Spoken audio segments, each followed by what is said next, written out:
طبعًا أنت اختياراتك مدمّرة حياتك. تعالَ هاقول لك إزاي معايا هتختارها صح.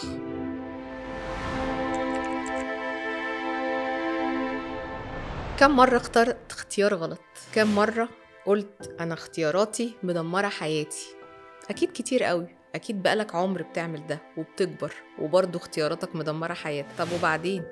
أنت لمّا بتنزل تشتري بنطلون والّا بتشتري جزمة، أكيد بتقعد تدوّر وتلِف وتشوف وبتجيب الاحتياج اللي أنت عايزه بالضبط، ما بالك إن أنت بتختار شريك حياة أو بتختار صديق أو رفيق للعمر كُلّه. لازم يبقى عندك شوية وعي، لازم يبقى عندك شوية إدراك. إدراك بإيه؟ إدراك باحتياجاتك أنت، احتياجاتك اللي أنت لازم تبقى عارف ومتأكد كويس جدًا إن أنت مع الوقت الاحتياجات دي هيحصل لها تغيير. لازم يكون في الشريك اللي أنت هتختاره المواصفات اللي موجودة اللي أنت هتختارها على مدار عمرك وحياتك، علشان تقدر تكمّل معاه، وعلشان تقدر تقول إن الاختيارات اللي أنت بتختارها اختيارات صح وفعلًا فيها نوع من أنواع التكافؤ. الاختيار مبني على قرارك، وقرارك مبني على إدراكك لاحتياجاتك، واحتياجاتك لازم أنت تكون مُلِم بيها وعارف أنت هتختار بناءً على إيه. دينا هتدوّرها